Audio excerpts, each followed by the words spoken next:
session will cover 5 key areas. So we'll give you some general guidance for writing a strong application.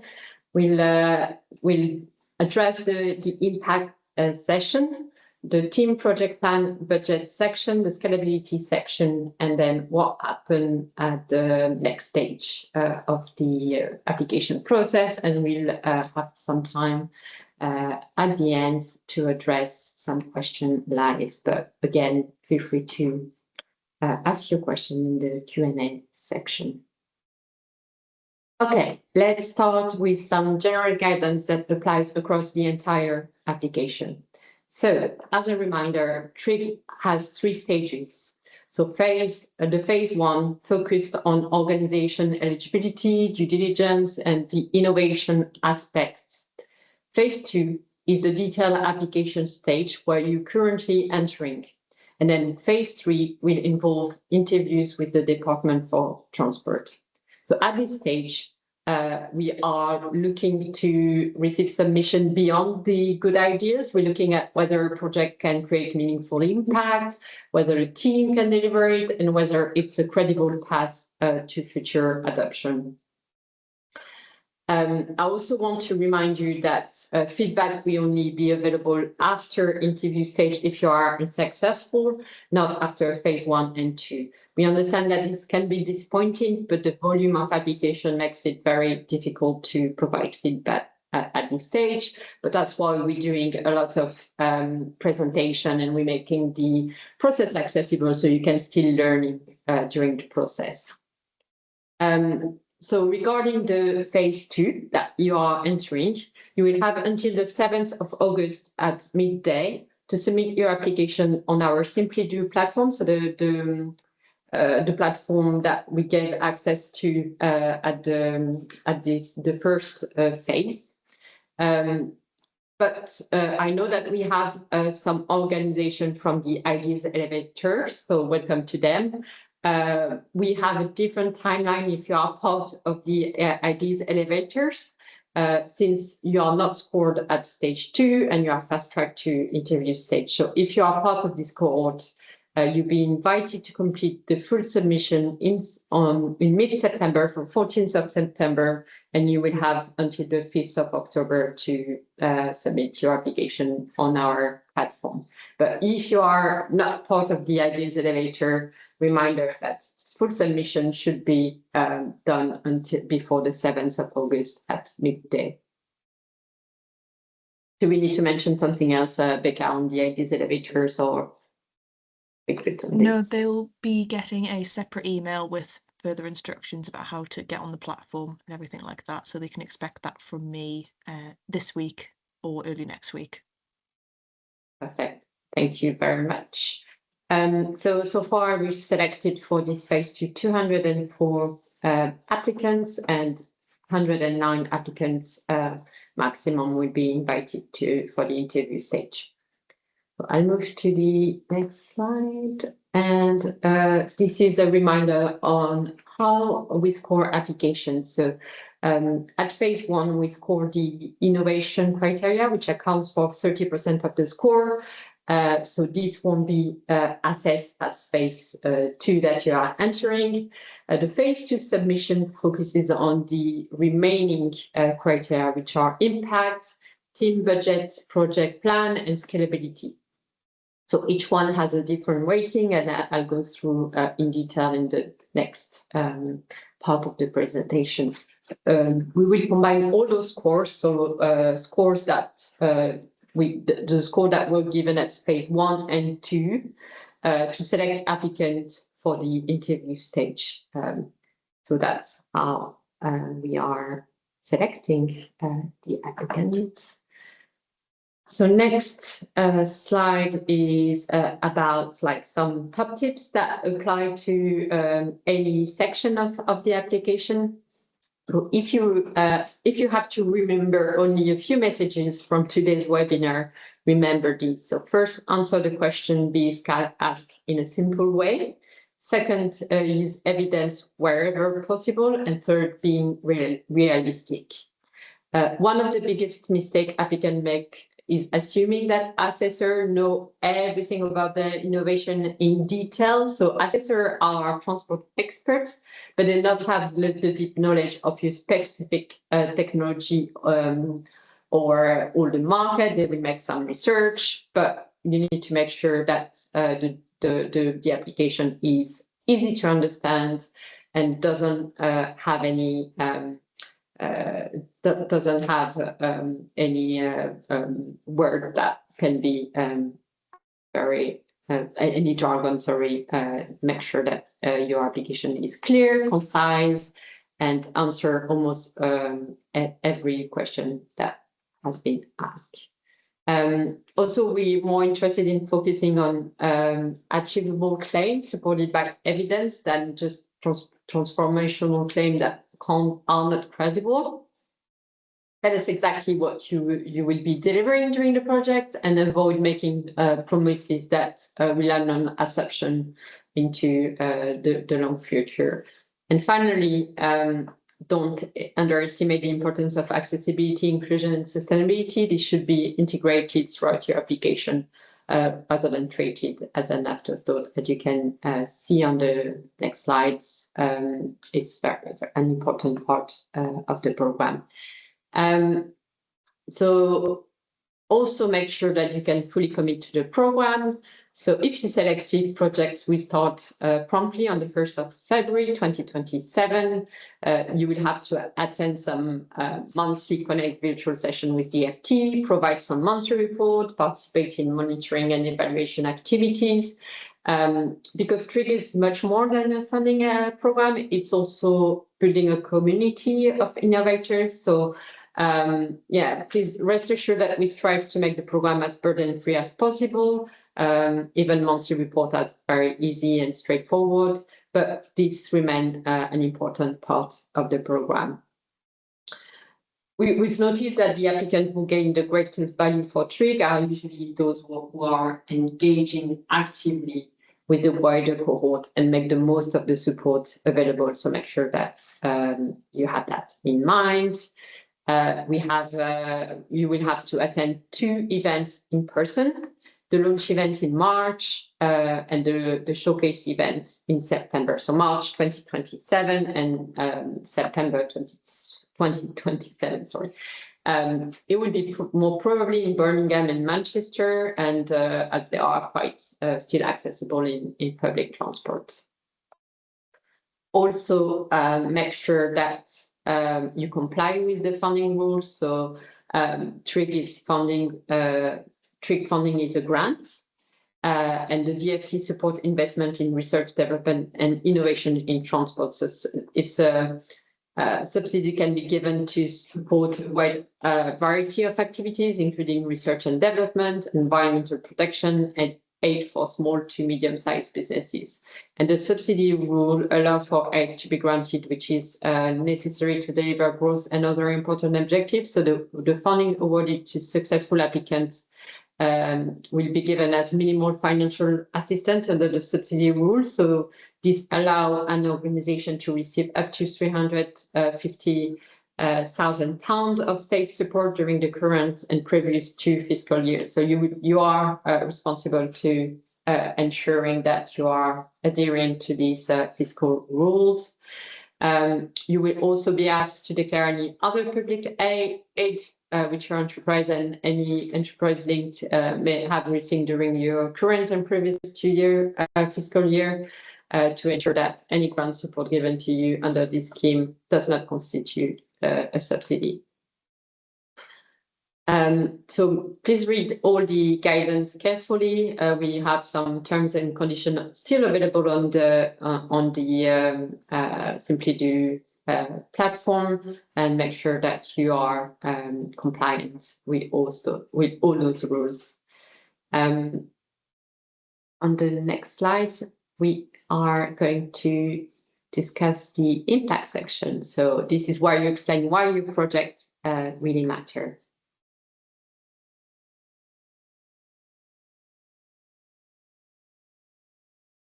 Oh, sorry.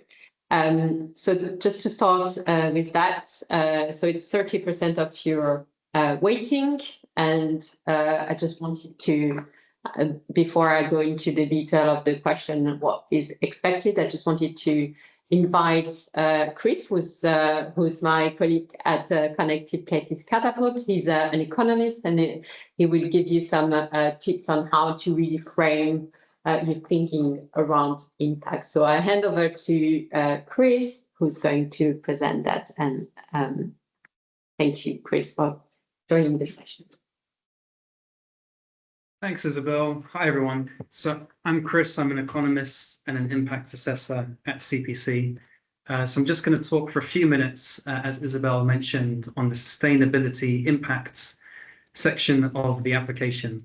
And the purpose is really just to give you a bit of food for thought on a quality submission. So I will notice we will have a mixed range of familiarity with impact assessment with the attendees on the call. So we might cover some things that are new for you. Conversely, you might have much deeper expertise that we don't cover in this obviously short section. That's completely fine. The aim is just to give you considerations for the application. And likewise, the types of innovations you'll cover will be so broad, we can't cover every sustainability metric and so on related to all, but we'll just give some general pointers. So, thanks, Isabel. So the context is, of course, how UK transport can contribute to UK sustainability and become a thriving, safe, inclusive, green place. You might be familiar, DfT has 3 strategic priorities around this. If I take the environmental one first, I'll talk through what's on the screen in a bit, but just as bigger context, one of those strategic priorities is how the UK transport system can become a greener, cleaner system. So if you think that UK transport currently covers about 1/3 of greenhouse gas emissions, of UK's greenhouse gas emissions, it's about 29%, it's over 100 million tons of carbon each year, carbon equivalent. That's falling, but it's not falling as fast as the rest of the economy. So how can we help decarbonize the sector? For air pollution, there are approximately 30,000 deaths per year attributable to air pollution in this country. It costs the UK about £27 billion in terms of obviously absenteeism and medical costs, then of course the human cost from a life perspective on top of that. And UK transport is not responsible for all of that, but it is a key contributor to some of the most significant pollutants. You know, it's about half of NOx, nitrous oxide emissions. It's about 1/4 of, it's called PM 2.5, particulate matter, PM 2.5 and PM 10. Looking at the social category there before we go through, another strategic priority for DfT, improving transport for people and communities. So you might be aware of the transport disability gap, where disabled adults typically take 25% fewer trips than non-disabled, and safety and route planning are often on the minds of different community groups. And then the economic slice there, the third of DfT's 3 strategic priorities, growing the UK economy.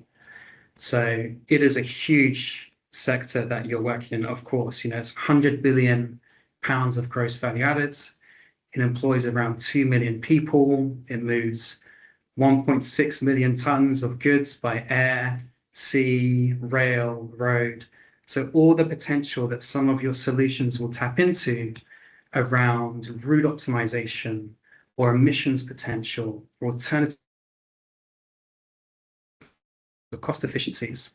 So this is really all about the wider opportunities at play and how UK transport can be a fundamental enabler of UK's productivity, regional growth, trade, health, and green decarbonisation. So what you see on screen is the first section in the application form is just a tick box section. There are some on screen. This is what's in the form. These are just overall categories. So the black and white ones at the top are overall categories to choose from.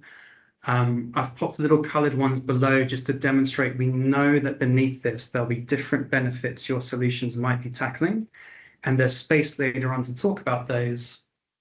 The first section is really just to tick which ones you align to in an overall sense. Next slide, please, as well. So after the tick boxes, there's a chance to actually describe, it's not a huge section, it's about 600 words or so, just a bit more detail how your solution can contribute to sustainability impacts in the UK.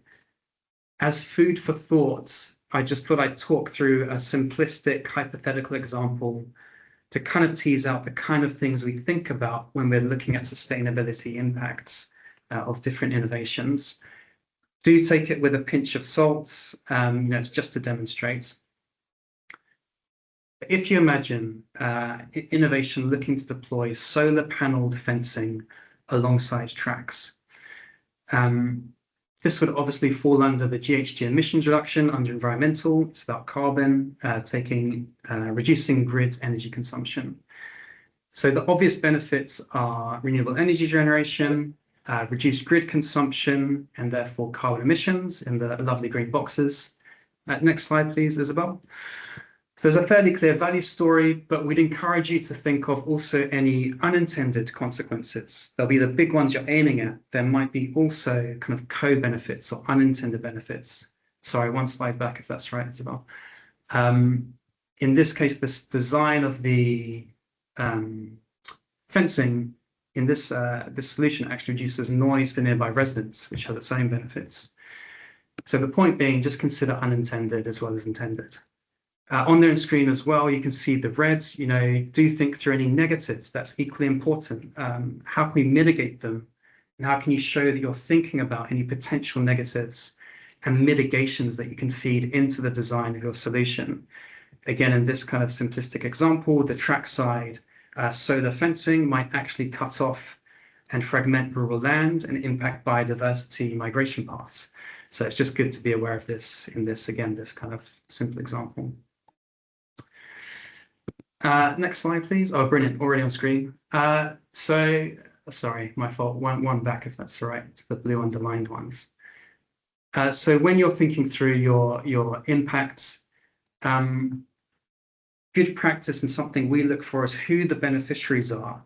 It might be obvious that there's some, in this case, around stations being able to reduce their grid consumption because they have solar paneling by their railside trackways. Also thinking in this case about residents nearby and biodiversity. So just think through, this can help uncover different unintended consequences by taking a stakeholder lens, and particularly are there any vulnerable groups that might need consideration or barriers reduced to access. And next slide, please.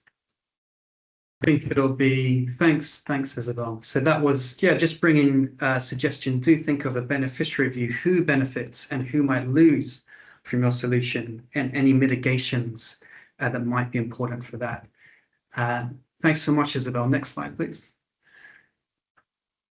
Okay, bringing on to the fourth point in the bottom left, just moving through these 5 suggestions. Each of those, you might have a way, depending on the maturity of your solution, you might be able to articulate the scale of those. In this example, quantifiable terms, energy consumption replaced by solar panels can be articulated in kilowatt hours. Carbon, of course, tons of carbon equivalent, and so on. Next slide, please, Isabel. Some of those might actually be able to go a step further and articulate in monetizable terms, which is obviously of interest to decision makers and budget holders. In this case, can we talk about the reduced energy consumption, what difference that makes to energy expenditure in this case? Carbon has associated social carbon values that the DFT publishes values on. Even changes in noise to residents, there are ways to quantify the monetary equivalent of that value for reduced stress, improved sleep, and so on and so on. And then next slide, please. Not everything is always perfectly articulable in monetizable values, so some might be qualitative, and it's the description that's important. In this case, just talking through mitigations to low impact to wildlife from this hypothetical example. Next slide, please. So almost coming to close now, if we take those and think how we could think about those at scale, because you will have early stage innovations even before piloting and trialing, but what would that look like? What kind of sustainability impacts could we think about if that was adopted at scale?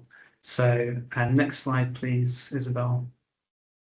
I've just popped two kind of considerations here for how you might think about scaling these up if the data is available. I know it's an early stage for some innovations. On the left, super important, we always want a comparison case. What would the world look like without your solution? So think about, what the BAU is, what's currently happening in the baseline.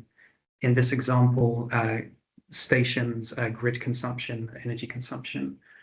That might not be static. So how would that change over 5 years or 10 years? Are there major trends that would change how it is now? Are there competing technologies that would already change the baseline of what you're comparing against? And then the box on the right is obviously comparing what difference your solution can make. So again, in this kind of simplistic example, they'll be calculating the energy production from their solar panels, also converting to carbon factors, tons of carbon expected, maybe adjusting for seasonal trends in sunlight, all that kind of good stuff. And then thinking about timelines, when would they reach a scale and what kind of scale might they reach? So next slide, please, Isabel. Again, this is all food for thoughts. Some innovations, you might have this data very readily to hand. Others, it might not be out there. It really varies, and that's completely fine. I've popped some potential figure sources. You may well know others, but things that can be useful are like grey literature from government and industry, sometimes have views of the size of the problem they've quantified. Academic journals might have case studies and transferable values. And in the right, I've popped in grey because we recognize these are early stage innovations. We're not expecting super deep, complex impact modeling. It's really just thinking through the solid view of the benefits and the negatives and the monetization. And we're not expecting real trial data because this is an early stage innovation. Next slide, please. And this is the final one from me. So that brings us to the summary. This was just food for thought. I hope it's been useful. I know there'll be different maturities on the call of depths of impact assessment you've done or are thinking about. On the bottom left is just 5 things we've been through that we consider: unintended impacts, negatives, monetization. Evidence is really crucial. We value evidence-based commentary more than kind of unrealistic assumptions. And on the right is just the logistics. We've gone through the overall impact categories you can align into. Second, you get space to describe in a short, it's nothing major, it's 600 words or so, the impacts, as we've done a very simple example. And then thirdly, there's a space to talk about equality and diversity and inclusivity in your idea, those vulnerable groups I kind of touched on, and also your process and your teams, how you're balancing it out. So I'll finish there. I hope that had some useful food for thought, and I think I hand back to Isabel. Okay, thank you very much, Chris. So I'm now moving to the team and project plan and budget section. So this section is another major scoring area. So it's going to weight 30% of your overall scoring. So the assessor will look at different aspects of the submission. So we'll make sure that first the team brings relevant skills and experience to the project, that the team is appropriate given the size and scale of the proposal, that relevant external partner, if you have some, it's not mandatory. Again, you can deliver the project on your own, but if you have some external partner, we need to make sure that they are contributing towards valuable expertise and to the overall skill sets. The budget needs to provide value for money, and the project plan needs to be achievable within time, budget, and that clear risk and mitigation plan are being considered. So we're really interested in whether your team has the right combination of skill, experience, capacity to deliver the project successfully. When you describe your team, explain why each person matters, and also what value they bring to the project. When describing your project plan, show a logical progression of activities and output.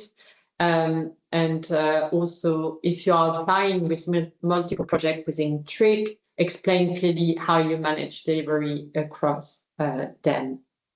On the next slide, I'm going to explain what we expect on the project budget, and I'll show you on the screen how the template looks like and how to complete it. So the budget should tell the same story as the rest of your application. Every major cost should have a clear purpose and a clear link to delivery. So please download the Excel, which will be available on the form, and make sure that only costs that will be incurred between the 1st of February and the 2027 and the 3rd of June 2027 are included. Projects should demonstrate excellent value for money, and the value added for DFT investment must be clear. We would expect that reasonable and market value rates are applied to your labor costs. You need to demonstrate why the resources listed are critical to delivery of the project in the activity and team section. We encourage you to include approximately £500 in budget to cover expenses for attendance of TRIG-related events. So you've noticed that we have one in-person meeting in September, which will be after the end of the delivery, but you can book your tickets in advance to attend it, and that can be included in the budget. Also, make sure that no more than 50% of the funding can be distributed to a non-UK based entity, but that excludes material costs. Also, all the expenditure need to be evidenced with receipts to justify the spend, and it should be taken into consideration when presented the budgeted amounts. So the evidence rules are that receipt for individual item costing, you need to provide receipt for individual item costing £20 or more. The total cost of non-receipt items should not exceed £100. Staff time spent is not required to be evident, so no timesheet, but make sure that you have that available in case there's an audit, but you won't have to submit it at the end of the project. If you expect to pay VAT during the delivery of the research, and you can include it if you are unable to recover it for VAT from HMRC. But if you are, you can recover it. You must ensure that all the costs are excluding VAT. I'm just going to quickly show you how the documents looks like. Is that?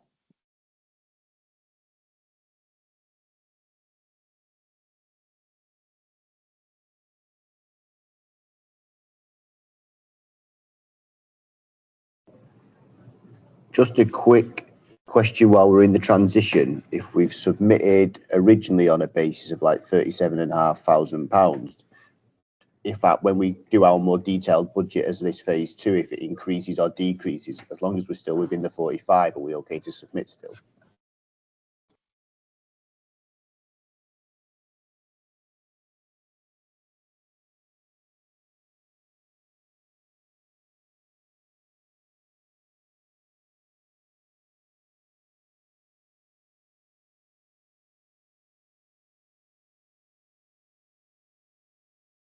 Sorry, can you see that?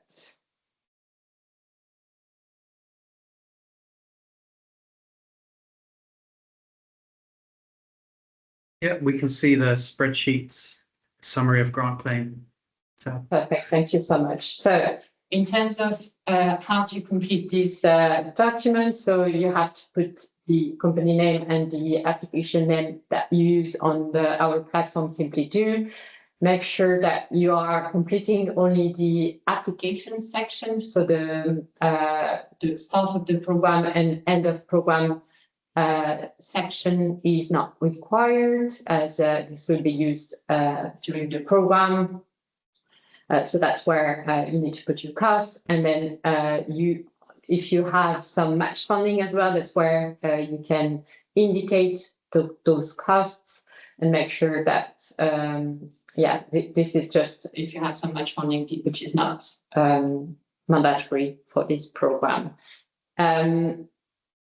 You will also have to give the detail of the labor costs.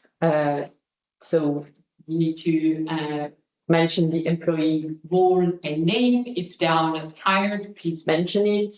And you need to you need to include that in your risk assessment if you don't hire and if the employee is not hired yet.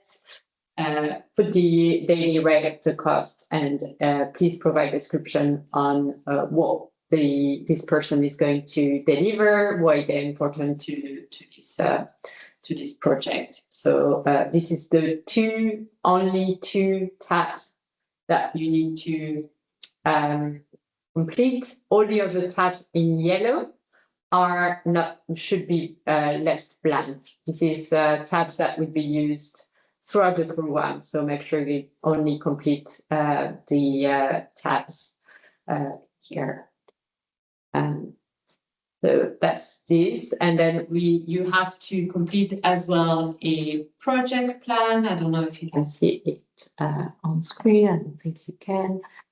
Sorry, it's not helping me today. So the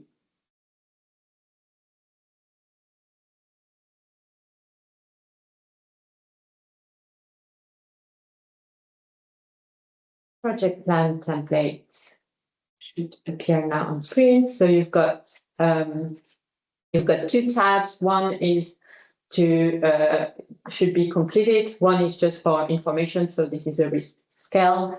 When it comes to the TRIG project, we just included a section when you have all the detail about the engagement throughout the program, so the monthly report, the virtual meetings, etc. And when you need to provide the final reports and the statement of grant usage to make sure that you take that into account in your project plan, as we actually recommend to finish testing all the activities by the end of May.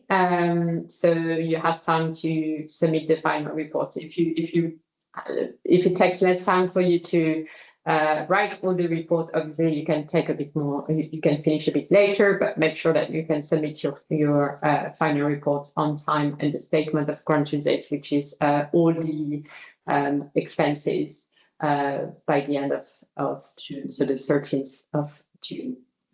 So that's how that works. So just moving back to the presentation, and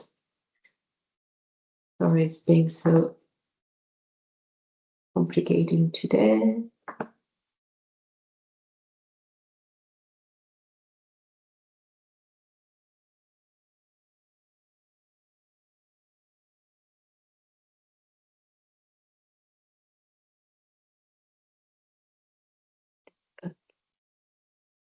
So in terms of the next, and I'll address all the questions just after I finish this section.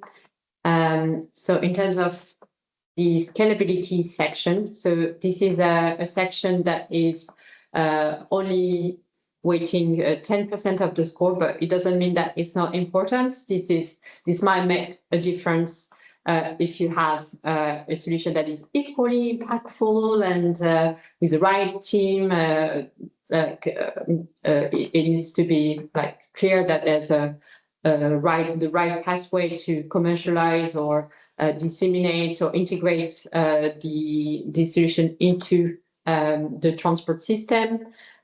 So make sure that you know who will be using your solution, who would buy it, what are the barrier, etc. So the assessor will make sure that the innovation will integrate with existing transport system and infrastructure, that applicants understand their markets, clients, stakeholder, and end user, and there's a real room to disseminate and increase market adoption of the solution. So we ask you to explain a bit more about your stakeholders and your market knowledge, providing any qualitative and quantitative information about your stakeholders, as well as your clients and user, and that will support the commercialization, dissemination, and adoption. And then the next step are about how you are going to disseminate and make sure that this is adopted by your target market. I'm just going to quickly show you a slide. Unfortunately, I can't claim any credit for this slide. This is created by my colleague Sophia. If you are part of the Ideas Elevator, you know probably who she is and you already know these slides. But she does deliver some workshop for our programs. So it's just because many innovators fail, not because their technology doesn't work, but because they haven't integrated stakeholder consideration early enough. So we just want to remind you how important it is to think about your stakeholders and make stakeholder mapping before submitting your application. So think about your user, those handling your solution, care about their experience and operation impacts. They prefer hands-on aspect. Think about the economic buyer, the one that is going to buy your solution. They traditionally cares about their return on investment. They are receptive to case study and to financial models. Think about the beneficiaries. Indirect benefit from solution outcome. They care about the general level of satisfaction and are receptive to high level achievement of outcome, but they are not directly interested in hands-on aspect of the solution. Also think about the influencer. They are not involved in the purchase, but and they are not involved in the delivery of its value, but they have decision-making power to guide. So you need to integrate them as well. And equally as important to consider the saboteur.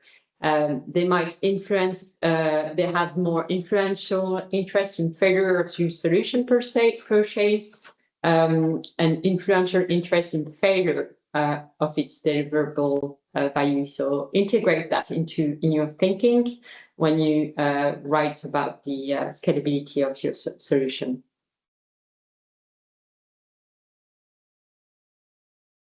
So just for the next step, applicant selected for interview will be notified in October, and interview guidance will be provided beforehand.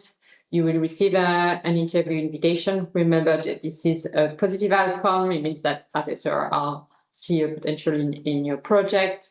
And the interview is an opportunity to expand on the strengths of your application. If your application doesn't progress to the interview, again, unfortunately, we won't be able to provide feedback, but hopefully this session will help you understand how you need to think and frame your application in the future. And so the notification application outcome will be in January 2027 with projects starting in February. So just a reminder, the decisions are made not only on individual application, but also on a portfolio, a balanced portfolio approach across all changes. If your project that is not successful, it doesn't mean that it lacks merit. Competition are extremely strong, especially with TRIG. We have a lot of application. And so yeah, it's important that you keep that in mind and you keep focusing on your project. If you are working with some partners and consortium, make sure that the lead applicants inform their project partner and collaborators. We we need to identify a lead applicant, and that's the one responsible for distributing information and funding. So we don't distribute funding across partners. And yeah, if you are successful for TRIG, you will receive some grant offer letter and additional documentation. So make sure that in January you're ready to complete all the administrative part of it. And again, we're making we're striving to make this process very accessible and burden-free. So, sorry, I thought we would have more time for Q&A, but there's a lot of content and a lot of glitches, so apologies for that. We will. So if you have a question, you can use the function for that. Hopefully, you receive a few answer, and we will send an email with some question if it's not been addressed, or we'll outline all the question with the adequate answer. But I'm going to answer some question like so.